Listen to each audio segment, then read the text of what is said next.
What's going on, guys? It's the Bigs Podcast, episode number 124. And today we're going to talk about the week that was in week number 4.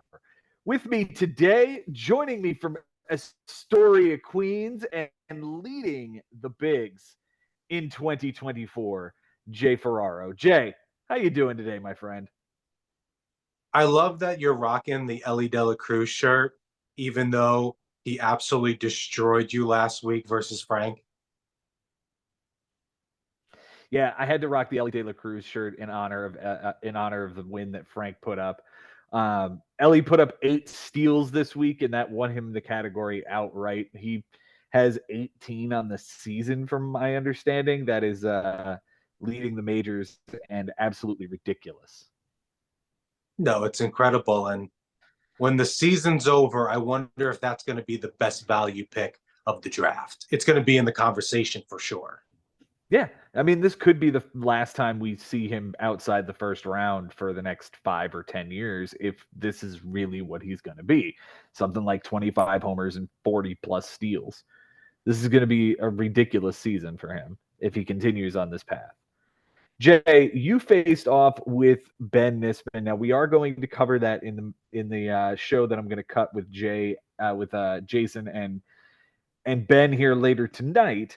But I do want to give you the opportunity to talk about your matchup this past week with Ben. So before we dive into anybody, the floor is yours to talk about your matchup with Ben. Well, I'm thrilled that Ben's going to be breaking this one down because I really don't even want to talk about this week. I tied with Benny, but Benny beat me, folks. Benny definitely beat me, especially with the way I managed. I managed so poorly this week. Every single move I made was incorrect, but I was somehow able to squeeze away with this tie. And Sunday was a roller coaster. He'll get into it, but I still cannot believe I ended up with a tie after all the boneheaded decisions that I made. I mean, you have to understand something too. I wasn't looking forward to playing Ben Joe. Ben is my Mr. Miyagi. He is my master splinter when it comes to fantasy sports. Anything I learned in fantasy baseball, I learned from Benny. I took it to Baseball Digest. I took it to Sirius XM Fantasy Sports Radio. I did not enjoy playing Ben at all, and it was absolutely fitting that this one ended in a tie. The one thing or two things I do want to discuss with you, you dropped Anthony Rizzo and Masataka Yoshida at the end of this week. Yoshida specifically was a 6th rounder and part of this plan that you put together with this team. Why the early cast off from the team? Oh, they were just 2 mistakes that I made Saturday morning after just staring at my team for too long. That's simple. Both mistakes. Went to go get Yoshida back this morning. Figured I wasn't going to get Rizzo back, but yeah, just flat out mistakes. And I've been making mistakes all along the way, Joe. And it just so happens that I find myself, a few games in first place ahead of Benny. But you know what? That one might sting for a while. But truth be told, it was kind of laughable now on Monday afternoon what Rizzo ended up doing the second I dropped him. And he's on Henry's team now. So that's another Yankee that I give to Henry, besides our Clark Smith trade before the season. But something was happening in real life, Joe. I don't really like having Yankees on my squad because it interferes with how I'm watching the games. And Rizzo is one of my favorite Yankees. And every single at bat, every single pitch, I was judging him harshly. I wasn't enjoying his at bats because he was on my roster. It hurt those 2 games, but I think when it's all said and done, it might be something that makes me enjoy watching the Yankees a little bit more. And he was striking out a lot. I mean, look, it's what he ended up doing. I made mistakes. I made 2 mistakes. I can't believe I tied Ben. Hey, you get away without losing the matchup and you get away continuing your lead here in the bigs. Anytime you can be on top, it is cause for celebration. So I did want to give you the opportunity here after this incredible week with Ben to talk about it. So I appreciate you opening up for us. Let's dive into the first matchup we're going to have here. It's actually going to be my matchup with Frank. Hi, Frank. Welcome to the show. Good to have you listening. We appreciate you. Let me start off by saying that I'm a little upset about after this week, not necessarily because Frank beat me. He most certainly deserved this win. He pitched his ass off and hit well enough to win. That being said, the triple is bullshit. The triple's absolute bullshit. Wait, And the explain final yourself. RBI. So Yainer Diaz hits a line drive to, I think it was right field. And Hunter Goodman of the Rockies is playing out there, and he totally whiffs on the ball. It goes all the way to the wall, and Yainer Diaz gets a little league triple, right? And I'm thinking in my head, like, okay, yeah, it counts, but they're going to pull it back as a stat correction on Sunday because, they're going to give Hunter Goodman this error, and it's actually going to be 11-8. Well, no, they didn't do that. And I'm pretty upset about that. The other thing is Tyler O'Neill gets the final RBI of the entire week with a what should have been a sacrifice fly or an out to the shortstop. The short Dansby Swanson can't come up with the ball, and the run scores his 24th RBI of the week, ties that category, and makes it from 12-9 to 12-8. Should have been 11-9 is my thing, and I'm upset about that. Both of those calls, both of those situations. Okay, that's However, fair. That's fair. But what I will however, say is, before we like break this one down completely, Joe, I mean, what Frank is doing, rocking a shorter roster with three guys on the IL, on his bench, Jackson Holiday not panning out up until this point. It's been the Otani and Ellie De La Cruz show. And with all the adversity that Frank has had to go through with injuries, and we all have up until this point, it's impressive that he finds himself in the sixth spot going into this week. yeah, 5 games over 500 at 4 weeks through the season. You cannot complain about that if you're Frank Bucco. It's been a really good week for him, and it's been a really good month for him so far, despite all of the adversity he has faced, losing to 4 pitchers at this point, and Jackson Holiday not panning out. For the Sunday stats, we were tied in doubles, and Frank took that one. We were tied in home runs. I took that one. RBIs were tied at the time. They remained tied, and Frank had a 1 inning pitched advantage, and I blew that out because I threw 4 starters. Not any single one of them was well. Framber Valdez got the win, but the other 3 were absolutely terrible. So it ends up 12-8. The close categories, Frank wins by the double, the triple, and the error. I win by the home run, 2 walks, and 2 relief appearances. The final 2 relief appearances of my week, Hader and Presley. Thank you very much. We tied in RBIs. For Frank on his bench this week, he goes 1 for 9. It's a 111 with a run and 3 strikeouts. None of it plays. And his moves this week, only 4 of them. He drops Blake Perkins for Enyel De Los Santos, who got him a relief appearance with 4 strikeouts. Drops Orlando Arcia for Colton Wong, 1 for 4. Drops Gavin Sheets for Ryan O'Hearn, 2 for 4 with an RBI. And drops Connor Wong for Prelander Baroa, who does not get into the game. And Connor Wong went 2 for 4 with 2 RBIs. Those 2 RBIs would have won him the category outright if he plays that guy instead of dropping him.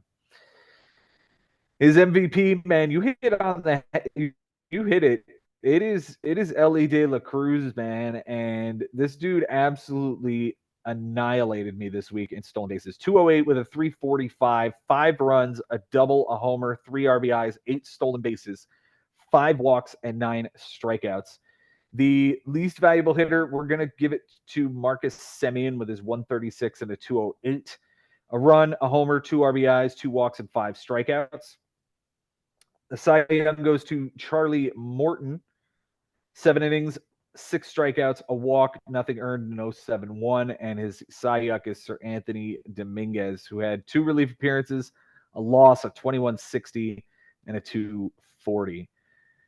Anything there you want to comment on, man? Like, this was a pretty good week from Frank, and he only used 4 moves to beat me. Yeah, it's the 4 moves that stand out to me, Joe. And it makes me think those 3 IL spots that happen to be on his bench, if it handcuffs him a little bit, it might be for his benefit. Because certainly we touched upon at the beginning of the show, if I just let my team play, I think I beat Ben this week, right? I didn't trust my players. I'm the first one on the pod to always say, let your guys play. I didn't do it, ended up with a tie. Frank just let his team play here, and he walked away with the victory. So do you think maybe because there's limited moves to be made with all those IL guys on his bench, it's to Frank's benefit right now? I think it's at least I think it is at least limiting him on what he can and can't swap out every single day because he is waiting on so many guys to come back. And for now, he has to hold on to this depth at starting pitcher because he has 4 guys on the mend that are going to be coming. Now, when those guys come back, I don't know who gets booted off of this team in his pitching core. Otherwise, he's rocking about 8 or 9 starting pitchers, which is a lot. It can be done, but I think he's probably going to want to flip a piece or two coming up. But he has to get healthy in order to do that.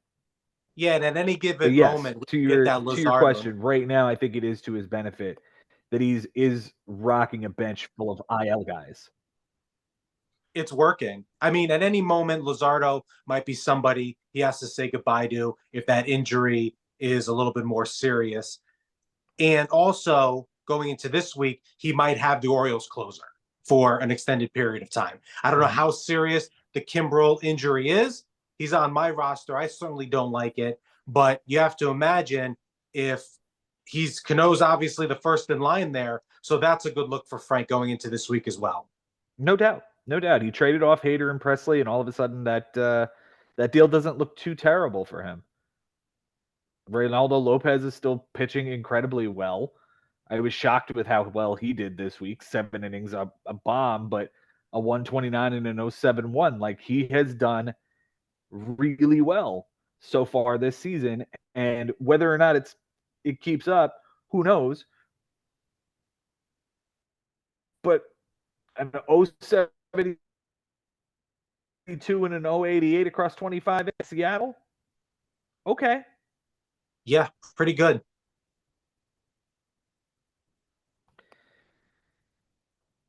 For my bench, let's talk about my bench this week. I went 6 for 15. That's a 400 batting average. 2 doubles, 4 RBIs, a walk, and 2 strikeouts. Obviously, the 2 doubles and the 4 RBIs play. It was all over the weekend. It was Mauricio Dubon and it was Oswaldo Cabrera. I still haven't figured out what the formula for these 3 dudes for second base I have is. But we'll see. We'll see.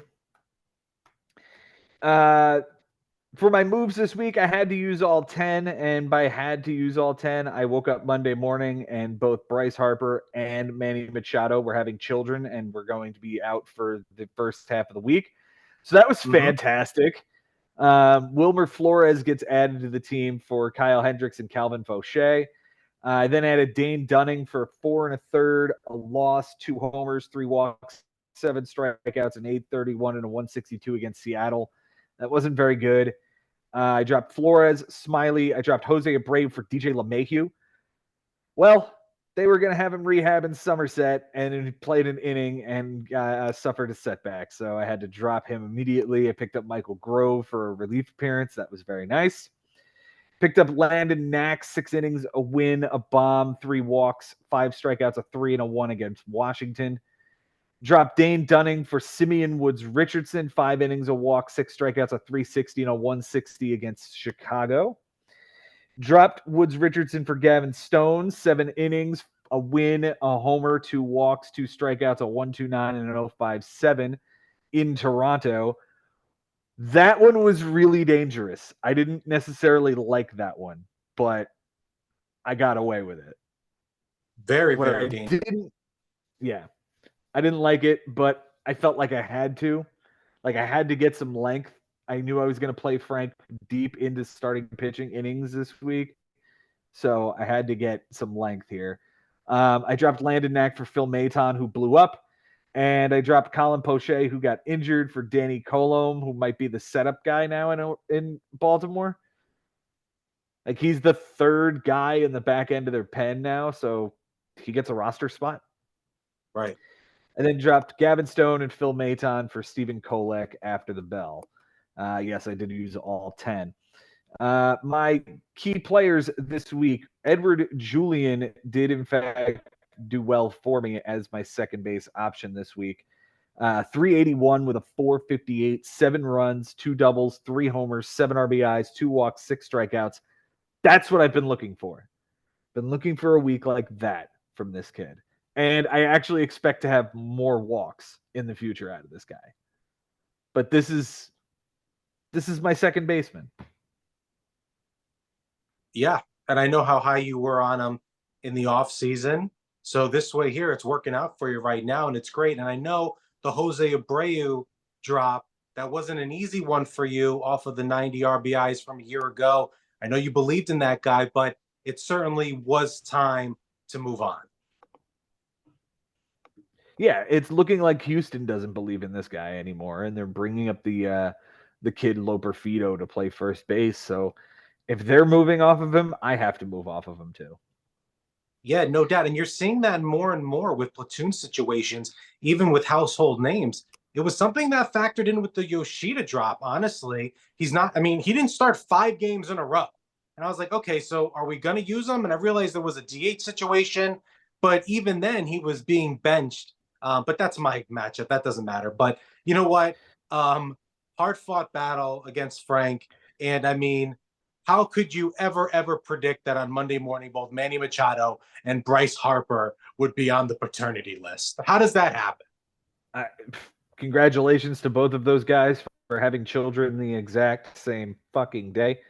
That's great. I'll never forget this matchup because between those two things, the O'Neill RBI and the Yiner Diaz bullshit triple, I will not forget this matchup for quite a while.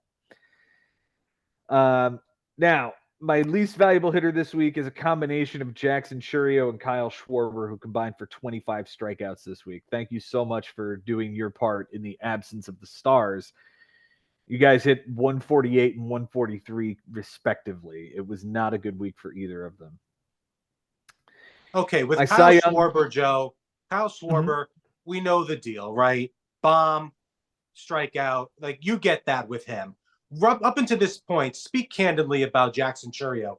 Are you happy with the production up until this point across the board? Are you still happy that you went for it on draft day with this kid?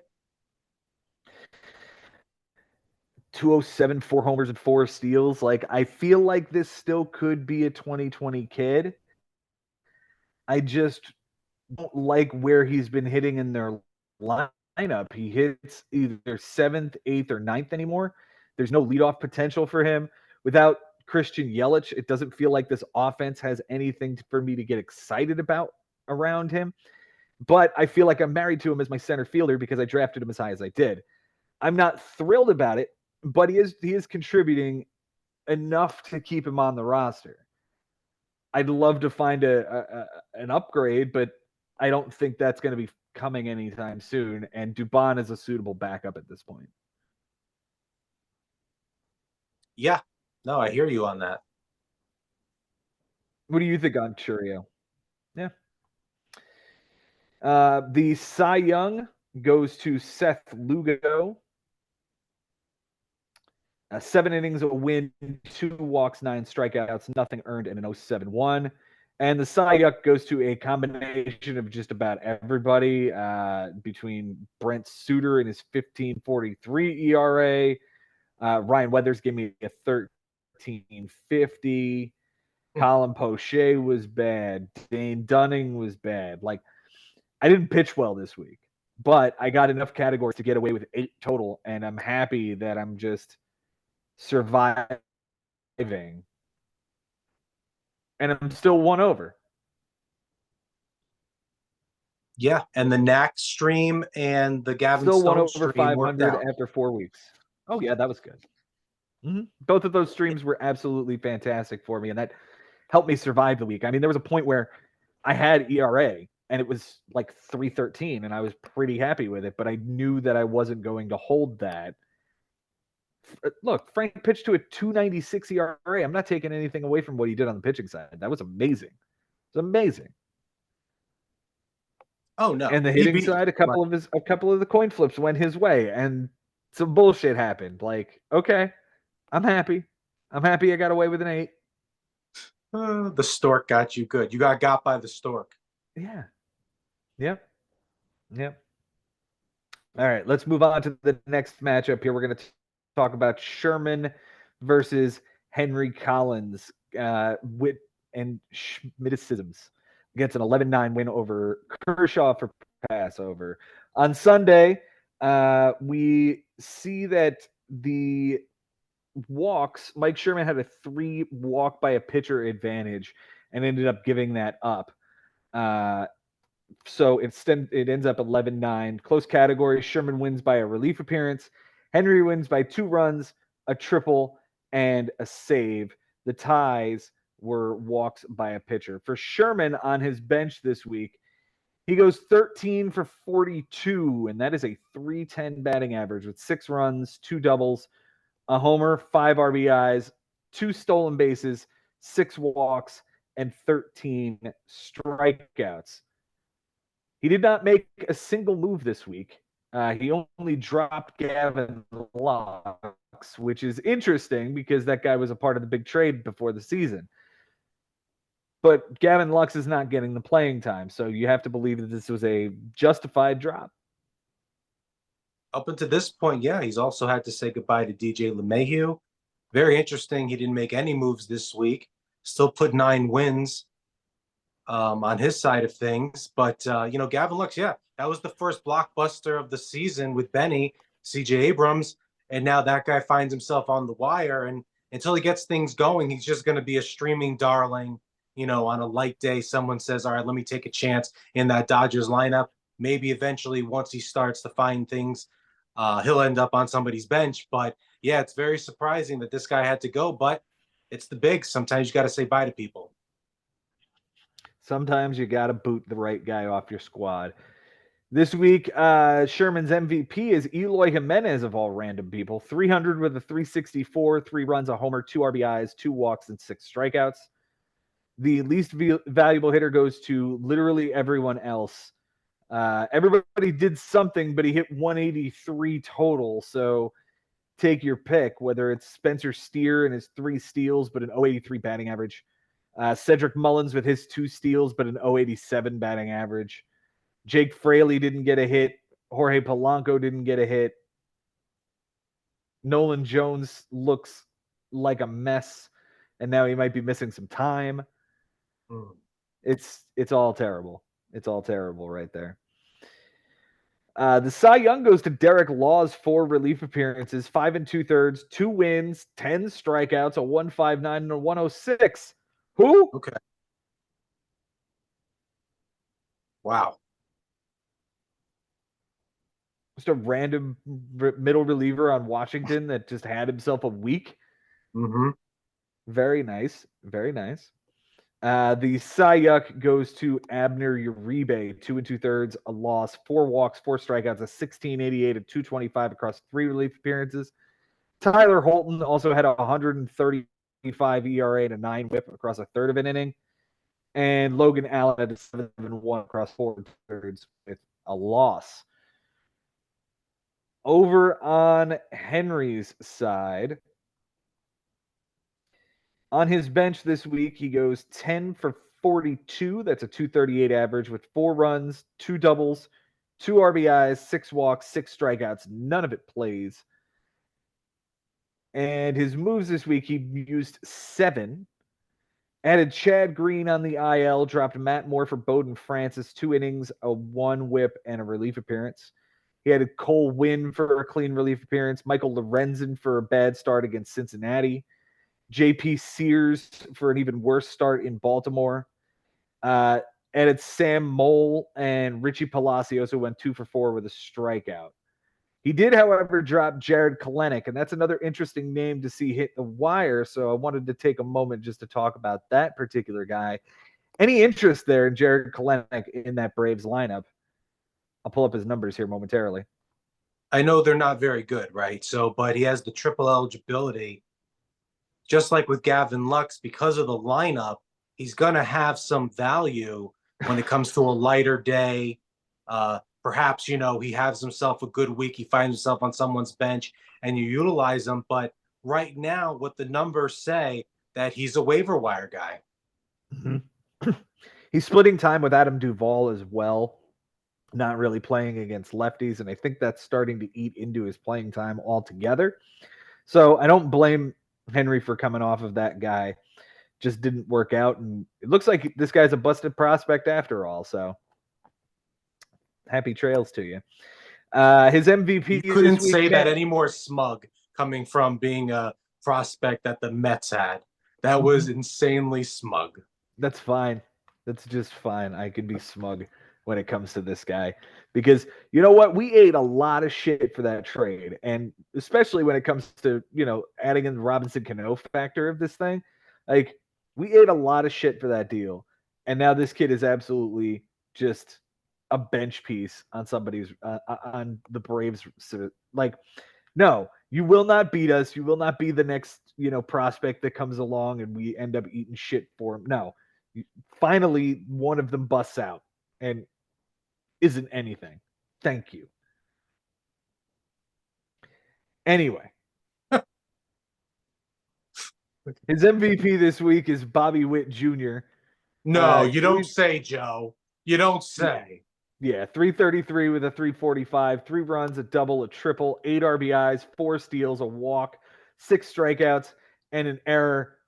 1 pick away from me. I could have had this kid. He fell 1 pick away. Good job, Henry. Way to get that guy. His least valuable hitter this week goes to Andres Jimenez. 133 with a 235, an RBI, a steal, a walk, and 5 strikeouts. The Cy Young goes to David Robertson. 3 innings, 7 strikeouts, nothing earned, no hits, no walks, nothing. The Cy Young, though, is Will Vest, who had a 1688 and a 188 across 3 relief appearances and a loss. All right, so these two are sort of toward the bottom here. They're just under 500 as we start week number 5. 2 games under and 3 games under, respectively, in 9th and 11th. They're obviously right here in the fight. 1 win will put them right back into the top 6 mix. Do either of these guys have somebody that needs to step up, needs to step forward? Anything you see that might be somebody on the come that's going to carry these guys? Where do you see these two guys after this matchup? Well, I think Nolan Jones giving Sherman nothing has been obviously a big disappointment for him. And now it looks like he might be hitting the IL. And there's a lot of other guys around him that aren't putting up solid numbers. So for Sherman's team, if it is an IL spot for Nolan Jones, you got to hope that it's a quick one and he comes back and he starts hitting and starts producing and giving Sherman anything from what we saw a year ago, half of it, a quarter of it, and Sherman would be happy. So Nolan Jones, to me, is a huge culprit on Sherman's offensive side of things. No doubt.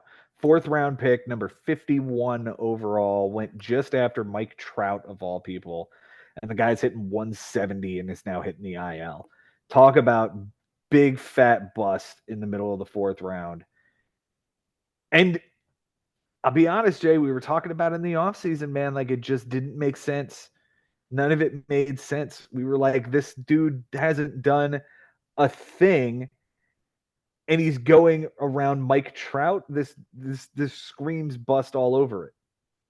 Yeah, anytime we talked about him on Stocking Commons, we were trying to be as respectful as possible to everybody at Yahoo that was ranking him before Mike Trout and in the top, whatever, 10 outfielders, wherever he was ranked, something ridiculous. And now we see this into April, and Joe, I'm going to call it out right now. I don't even care when Nolan Jones ends up coming back. There's no way it's a bust fourth round pick. I'm Yeah. sorry. I have to say it. It's the truth. I apologize, Sherman, but it's the truth. Yeah, it's a busted fourth rounder. Now, over on Henry's side, I think somebody else who needs to pick it up is, ironically, his third round pick, number 43 overall, Randy Arozarena, 152 batting average, 3 homers, 4 steals. Needs to step forward here for Henry. This is a really ugly start to this season. Yeah, maybe the new City Connect jerseys down in Tampa will get things going. But, Randy was another guy. You know that on Stacking Commons. When we were breaking that guy down, I said, I don't like this cat for fantasy purposes. I love him. I want him on my actual team that I root for. And what he brings to the sport off the field is fantastic. His enthusiasm, all of it. But the K's have been insane so far this year. He certainly struck out a boatload of times when I was playing Henry and the Rays were in Yankee Stadium for those few games. But yeah, that right now is a guy that has to get going. Still a good piece who's going to steal some bags, get some doubles along the way. But Joe, what did we see a few years out of Randy? 36 doubles, 38 doubles. It was a healthy doubles total. And I just said it to you before the season on Stacking Comments. I'm just not sure that guy gets back to that doubles total. And especially if we don't see the 2020 that we expect from him. We expect to see 20 homers, 20 steals minimum. If we somehow miss out on that this year, that could be a really disappointing third round pick for Henry here. So these guys need to step up. These pieces need to get going for them. Let's move on to the next matchup here. We're going to talk about Ari Nisman and Adam Lowenstein. Adam taking the 11-9 loss to Ari here, and on Sunday it looks like errors were tied, and Adam took an error to lose that category. So it ends up 11-9. Close categories. Ari wins by a run, a triple, an error, and a win. Adam wins by 3 innings pitched, 2 walks by a pitcher, and very slim margin of 17 relief appearances. Mm-hmm. They tied in home runs by a hitter.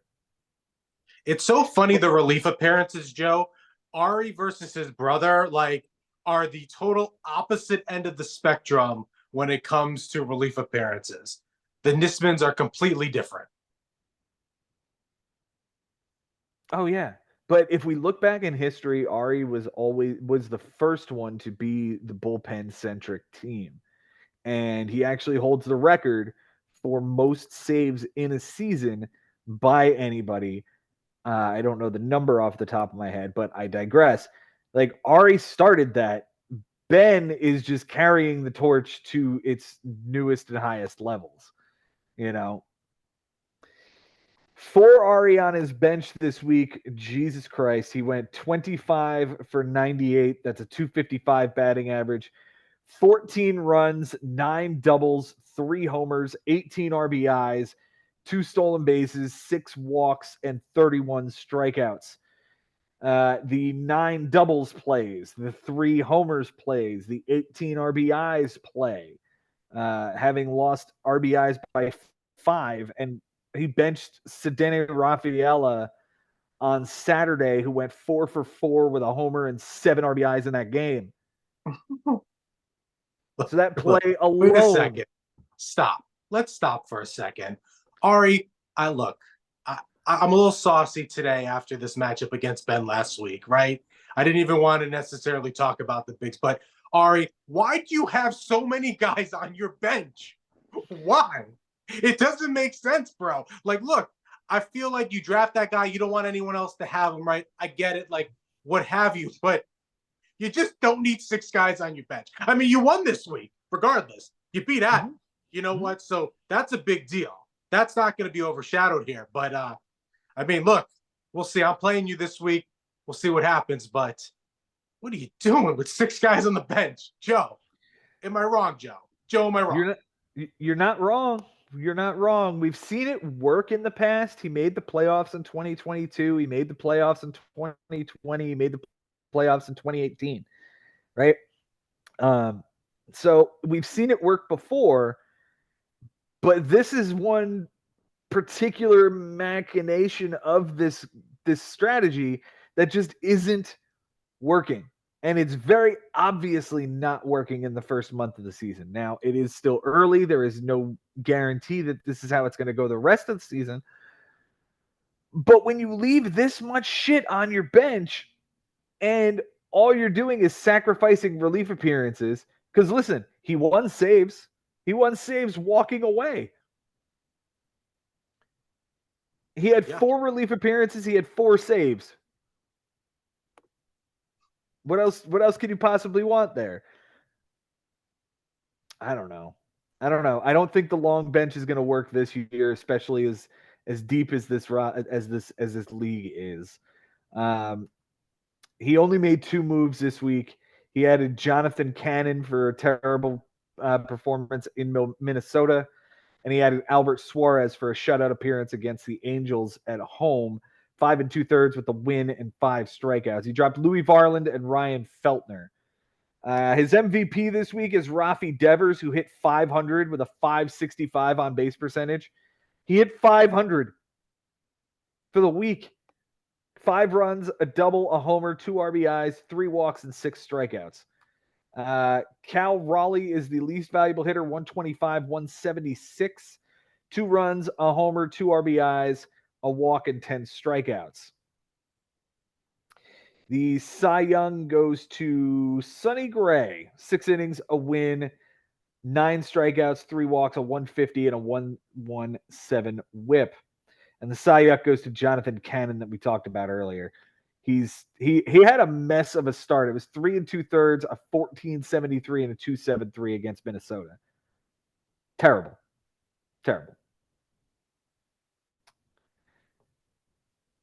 He still won. How did he win this week? He still won. And you know what? Me saying all that about his bench, watch him beat me this week.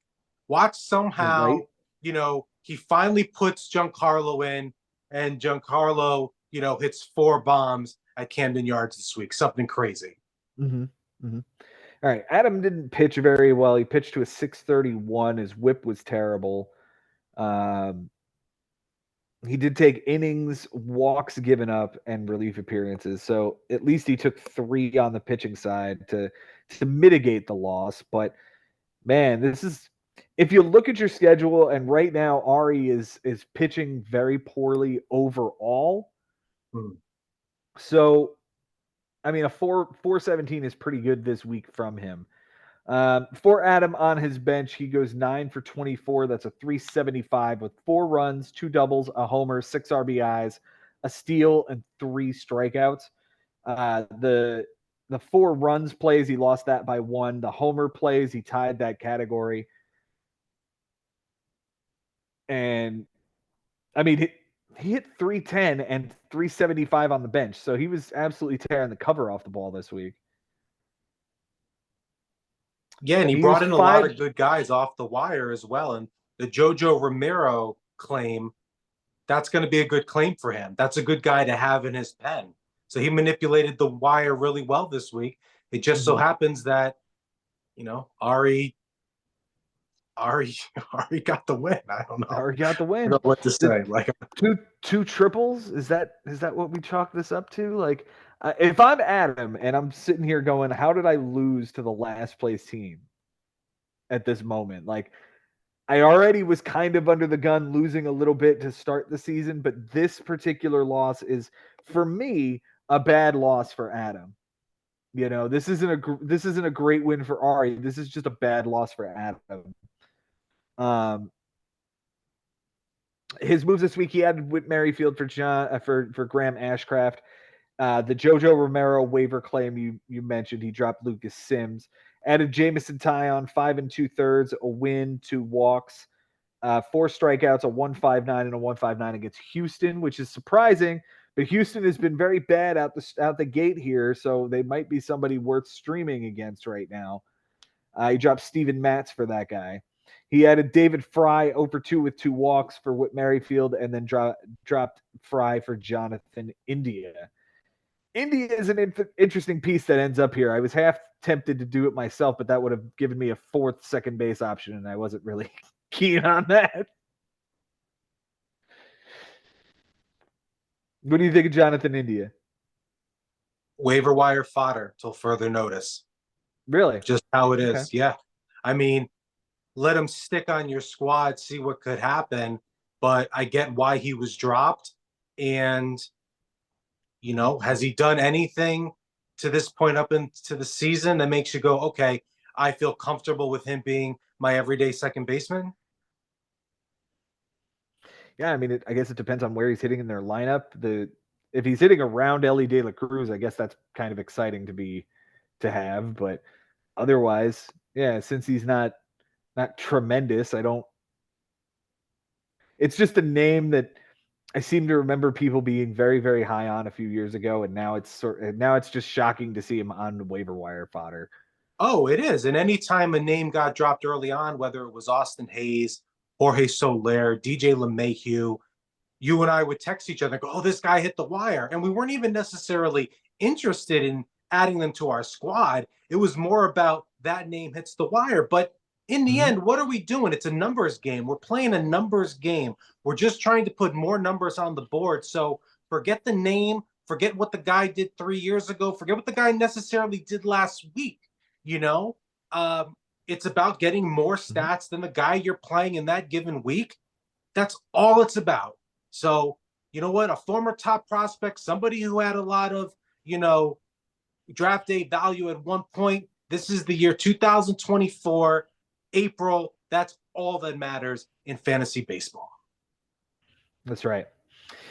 Adam's key players this week is his namesake, Alec Boehm, 567 with a 581 on base percentage, 6 runs, 8 doubles, a homer, 8 RBIs, a walk, 3 strikeouts, 2 errors. Is ugly when he loses that category, but you know what?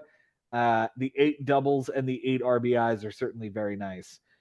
The least valuable hitter is Bo Bichette, who had a 115 with a 148 on base percentage. He did have one of the 2 triples. Or no, he only had a triple. That's right. Adam only had the 1 triple from Bo Bichette, so he loses that category. 3 RBIs, a walk, and 5 strikeouts. The Cy Young is Jamison Tyone, 5 2/3. We talked about it, 159 and a 159 against Houston. And the Cy Young is basically everybody else. Like there was just so much bad pitching here. Joe Musgrove, a 17-18. Steven Matz, a 14-54. Aaron Savale with a 12-46. Grayson Rodriguez with a 14-54. Like it was ugly all the way across for Adam this week. It was a 6.31 ERA for the week. Yikes. Yikes. Now, Joe, I don't want this to be a stacking comments commercial, but Bo Bichette was another guy we broke down in depth in this offseason. And all you kept saying to me was, look at his Septembers. Look at his Septembers. He equals all the numbers end up looking sexy because in September he has this insane push. Now, it is only April, and Bo Bichette is extremely talented, but the one home run, the batting average, the only 3 steals, even though steals isn't part of his game for some odd reason. This is the guy for Adam that absolutely has to get going. It doesn't make sense how slow out the gate this guy is, but you've said all along, this wasn't somebody wherever he was ranked, you believed in the rankings. Yeah. No, Bo Bichette has been an absolute dumpster fire to start this season. 210 batting average and only 1 homer. It's not conducive to a good season. The Blue Jays are kind of struggling out the gate as well as he struggles out the gate. And yeah, we talked about it. August and September, he's amazing. And you want to have that guy on the roster. You're just going to have to struggle through these first 4 months and hope that you're still in it when he gets hot. I don't know that this is somebody that's going to turn it on until July or August. And that's really something that Adam's going to have to think about whether or not he's going to play this guy every day. And that's really sad from somebody that you draft in the second or third round. Absolutely. That's a heartbreaking thing to have to happen because of the fact, you put so much draft day capital. But just when it comes to Bo Bichette and Vladdy Jr., for one point we were both saying, oh, this or all over baseball, this is going to be a deadly 1-2 combination. And we just haven't seen it up until this point. And I think another factor is that cast of characters around the two of them, it just leaves a lot to be desired at times. Mm-hmm. Mm-hmm. As for Ari, I guess it's Paul Goldschmidt that needs to pick it up. 208 average, 2 homers, and 11 RBIs so far this season. The Cardinals, once again, struggling out the chute, and this guy is certainly part of that.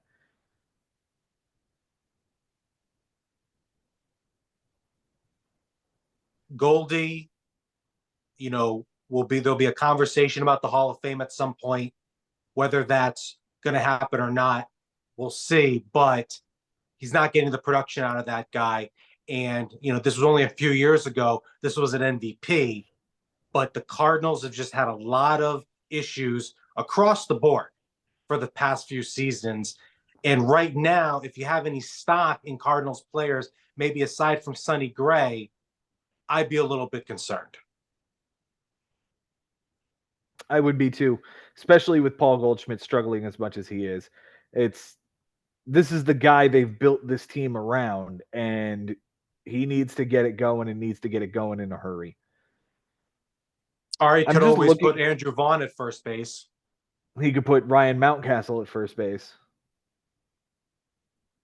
He's got plenty of versatility here. Right. He's got Mountcastle, Goldschmidt. I know. Oh, I know that. I know that. I mean, he could play Stanton at utility, or JD Martinez, or Lourdes Gurriel. All three of those guys are only one corner outfield position when he's got Tatis. He's going to rock me this week, Joe. I'm being a little too saucy here. He's going to rock me. Something's going to happen. Rock you. He's going to rock me.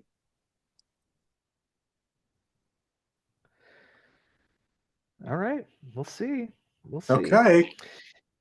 The final matchup we're going to cover tonight is the final one we hit on between Bryan and Kostas. Kostas gets an 11-9 victory with a miraculous Sunday. I want to talk about that first. It was so good that Bryan changed his name to Team I Hate Sunday. Yeah. He got punched right in the gut. Kostas went 310 with a 364, 2 homers, 8 RBIs, 2 steals, 4 runs, 2 doubles.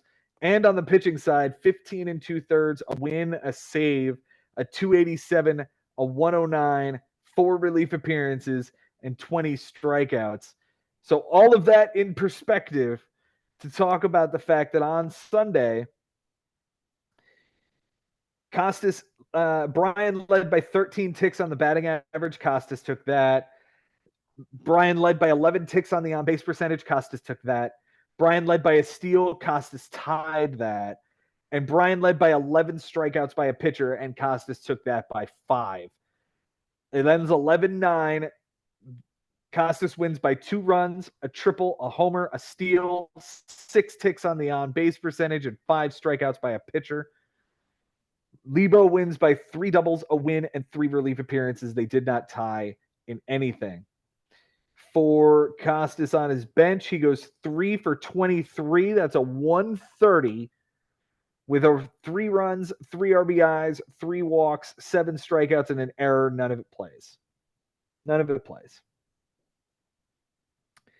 He used 7 moves this week, and he added Joe Mantiply for Ross Stripling, Joe Adell, who hit a solo home run and stole a base for Nick Mastrini. He added Harrison Bader over 3 with a strikeout for Peter Lambert. He dropped Bader for Andrew Nardi, dropped Joe Mantiply for Andy Pages. I really want to call him Pages, but it's Andy Pages. 1 for 4 with a strikeout. Dropped Garrett Crochet for Dylan Moore, 1 for 3 with a run, a double, 2 strikeouts, and an error. And then dropped Dylan Moore for Jordan Weems, who was awful. The big name here, of course, is Garrett Crochet. After a really great first 2 weeks, he goes from like the high of highs. Everybody wanted to add him to back to the waiver wire fodder that fast. Welcome to the bigs, folks. Welcome to the bigs. And he hasn't even been picked up at this point for his start against the Twins tonight. You know, he has the ability to strike out a lot of guys, but, you know, he's on the White Sox. So he's probably not going to win. And all of a sudden, he's walking a lot of guys, giving up a lot of bombs. You can't have that on a Monday. Right. You can't do that to yourself and put yourself behind that big of an 8-ball. And I give Kostas credit. I give Kostas his credit for MVP moving this on. week, Kostas, that is, it was Bryson Stott, 667 with a 7. Oh, no, that's the wrong day. That's just on Sunday. So Bryson Stott for the week hit 571 with a 625 on base percentage. 4 runs, a triple, 2 homers, 6 RBIs, a steal, and a strikeout. All the Phillies were doing stuff except my Phillies. My Phillies were having babies and not hitting. The least valuable hitter is MJ Melendez, who had no hits with an 071 on base percentage, a walk, and 3 strikeouts. The MVP goes to Tariq Skubal, 13 innings, 2 wins, 15 strikeouts, an 069 and an 062. Well done. Well done, Tariq Skubal. That's the ace of this staff, is it not? It sure is. And he had to spend draft day capital for that ace, and it's panning out. I mean, Kostas, this is a huge, huge win for Kostas. And for me, he's my manager of the week. This was a huge win finally for him. You know, Scubal's a guy he went all in on draft day, and it's been paying off.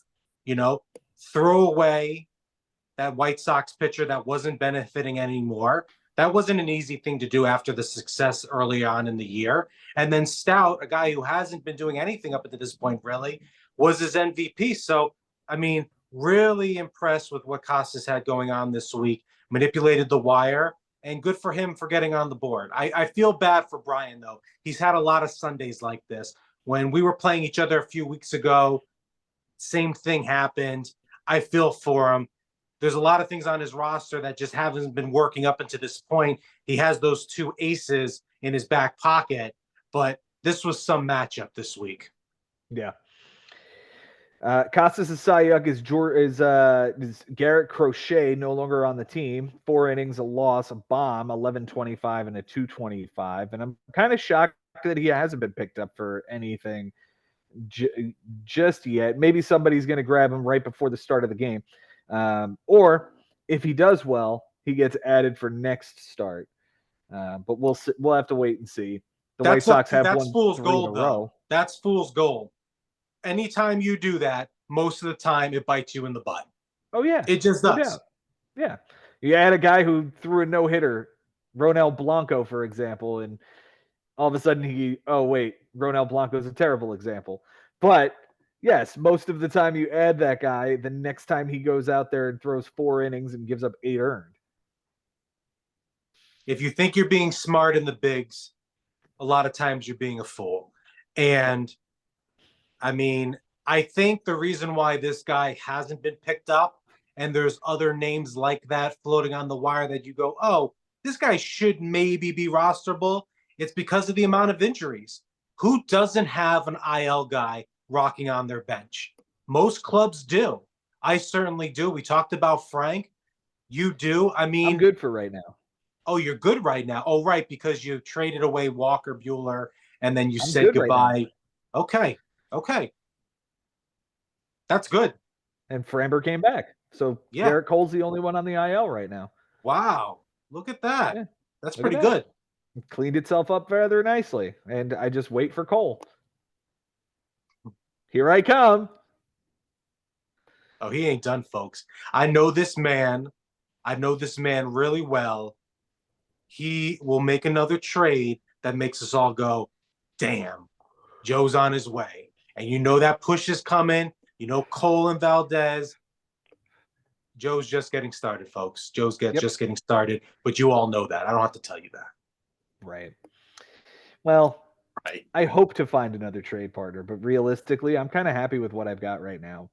I really, really am happy with the bullpen and the really nice rotation I've put together. When it's all healthy and put together, I think it's going to compete rather nicely. For Lebo on his bench this week, he went 3 for 22. That's a 136 batting average, a run, a double, an RBI, a steal that would have helped, 2 walks, 7 strikeouts, and an error.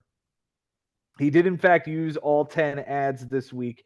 He added Tom Cosgrove for Wensil Perez, added Tommy Henry for Abraham Toro, 6 innings, a win, a walk, 6 strikeouts, a 150, and a 1 at St. Louis. He dropped Cosgrove for Alec Marsh, 4 1/3, 2 walks, nothing earned, and an 0.92, but left with a left arm contusion. That kind of sucks. He added Hobie Milner for a clean relief appearance, Johan Rojas for an 0 for 4. Dropping Brandon Marsh. He drops Hobie Milner and Johan Rojas for Tom Cosgrove back on the team for a bad relief appearance. Adds Victor Vodnik for a bad relief appearance. That guy sounds like a terrible Russian wrestling villain. He drops Vodnik for Hobie Milner, Alex Vesia for clean relief appearance, and Bailey Falter for Monday. His MVP this week is Nolan Gorman. 316 with a 381, 2 runs, 2 doubles, a homer, 4 RBIs, 2 steals, 2 walks, and 3 strikeouts. The least valuable hitter is Josh Bell. 087 with a 160, a run, an RBI, a walk, and 4 strikeouts. And I have a note here. Should he even be rostered? He's hitting 176. He has 3 homers, 15 runs, 10 RBIs. This is another guy that if Josh Bell doesn't get going, Lebo's going to have a hard time this year. Yeah, no doubt. Same thing with Bogarts. You know, there's some guys on his roster that just haven't. Bogarts is the one for me, and I know he had some multi-hit games this week, but Bogarts is the one for me. I'm most surprised, obviously, has come out of the gate this slow. That guy's got to get going. Yeah, that guy's got to get going for him. Yep. Absolutely got to get going for him. His Cy Young this week is going to go to Ryan Helsley. 4 innings, a win, 2 saves, nothing earned, a 125 whip, and 4 relief appearances with 5 strikeouts. The Cy Young goes to Bryce Jarvis, a 54 ERA and a 9 whip across a third of an inning and a relief appearance. Just not what you're looking for. Not what you're looking for. Neither of these guys have really gotten what they were looking for to start this season. 14th and 15th, respectively. There are a few games under 500.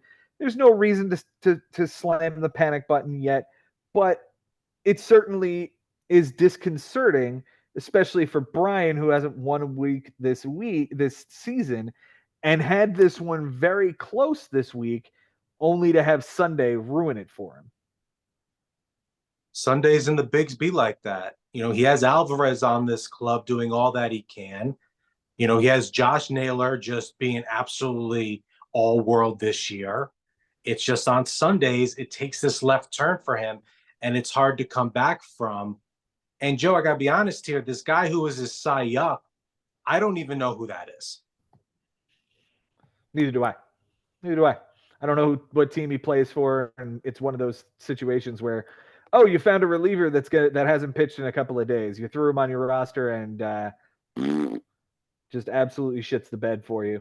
Victor Vodnik is another one of those guys that I wouldn't have known who he was if Jason hadn't picked him up like a week ago, and he was in the review. Chasing relief appearances could also be a fool's errand. And, you know, when you're facing Benny, you know, it's something that you're paying attention to. I certainly was. I was actually thinking about it towards the end of the week against my matchup with Henry. It's why I picked up Victor Gonzalez for Monday against the A's. Anyways, that doesn't matter. Who cares? But the point is, chasing relief appearances could be a very foolish thing to do. I'm not saying Bryan's foolish. I'm not saying that's what he's doing here, but just on the whole, sometimes you go, okay, I can maybe go for that relief appearance, but I've never heard of this guy, and he's pitching in Baltimore, or he's pitching in Atlanta, or he's pitching at Yankee Stadium. You know, there's other factors at play, just that he hasn't been in a game in so many days. Right. I didn't really want to do this today, I'll be honest with you. I wanted to talk to you about, I kind of wanted to, I'm really tired. That matchup with Ben, it was a lot, but Mm. um, I don't know if we're even done talking about that matchup against No, Kostas. Good for Kostas. I think He that made put that a I trade think with that put a Jason. bow on it. But yeah, Yeah. great job by Kostas getting this win, starting to dig himself out of this little bit of a hole he had here. It was a great Sunday. And you know what? Like I said for Bryan, it's not time to hit the panic button just yet, but some of these guys have to get going for you and have to get going in a hurry. When does the panic button strike for you, Joe? Usually Memorial Day is where I look at my team and go, okay, what does this team really need to make the summer months a lot of fun and get me to the playoffs by the end of the summer. So Memorial Day is where I push panic button if you're, 20 or so under 500 at that point. Okay. Yep. All right. So Okay. managers of the week for you, Jay. Who do you have it? I know you said that Kostas is your number one manager of the week, but who do you have at number three? Number three, I'm going to give it to Henry. Mm-hmm. Yeah, his matchup against Sherman. Got Good the win. 11-9 win. Mm-hmm. Did some nice things off the waiver wire, and I'm going to give that one to Henry. Okay. And my number two, I mean, it's hard to say because we didn't talk about those other matchups, and I certainly don't know what happened in them. But why not Frank? Why not Going Frank? after you with the paternity list and those IL bench spots, I'm gonna give it to Frank. Why not Frank? Why not Frank with the bullshit triple and the Oh, Tyler yeah. O'Neill RBI and the So good you're job, kind of Frank. saucy too today about I this am a last little week. saucy, and you Yeah, know what? But I did wear the Ellie De La Cruz shirt. I am conceding like Frank won, beat me fair and square. There's no asterisk next to this, and this is the second time that he's right. beaten me in the last two times we faced each other. Last year, he absolutely punished me 16-3, and early on in the week, it looked a little ugly, like I was going to get beat like that again, and I was a little disconcerted there. Luckily for me, I get 12-8 out of it, and I'm happy with it. And Frank can take this one to the bank. Congratulations, Frank. You'll get my Um, managers of the week on the next show that I do with Ben and Jason later on tonight. right. Um, Here we are almost in May. The injuries have been insane. Like it's not just been okay, some guys are getting injured. They've been Mhm. absolutely insane. Yeah. At any point, and this is obviously a conversation at the off season in the Aberdeen Social Club, does a third IL spot have to be added? Or at least not shouldn't say have, but should there be a discussion about it? I think there should be a discussion about it with all of the injuries that we're seeing and so many long-term injuries we're seeing. I mean, I'm saying there's a lot of dudes on the wire right now that are on the IL that probably should be rostered, but we just can't carry them because we don't have the roster spots for them. Right. Ben got And John Means this morning at 3:35 a.m. yeah, there's John Means. Gavin Williams is still sitting out there, but he had a setback, so off he goes to further IL. So it's just it's rough. It's rough to see this many, especially the pitchers that are just lingering on the IL for longer than we thought they were going to. Right. And it's not just about stashing somebody who's coming back in later in the season. It's just it's very disheartening for a lot of clubs where right off the jump you have to get rid of somebody. And I know we've always talked about, well, you got to pivot, you got to make that decision. But with the landscape what it is, and I know Benny might want to see it for another season before something like that happens, and he's right to Mm-hmm. do it. And I'm even sorry to bring it up because he gets bombarded with these things throughout the year. And again, this is a conversation for the end of the season, but for the best of the bigs, possibly a third IL spot would just be, especially because if you're in a position where you're unhappy with how things are going up to this point, if you weren't having to say goodbye to so many guys, maybe it'd be a little bit easier on you. I don't know. Just food for thought, if you will. I agree. It's at least something to think about, something to discuss, something to monitor this year. and to look toward next year as maybe the time to change that. But we have a lot to discuss there and a lot to look forward to. Jay, I thank you so much for being here with me, my friend. I was happy to be here. And again, just Benny LeBenz. I can't wait to listen to him talk about our matchup and what went on. And he's Master Splinter. He's a radical rat. He knows that. He is. He is a he is a radical rat. We love him. We love you, Benji. Can't wait to talk to you this evening. Jay, thanks again for being here with me. And guys, thank you so much for being here with us, making this league what it is. We appreciate you more than you know. Until next time, guys, it's been real, it's been fun, and it is always real fun in the bigs. We'll see you next time.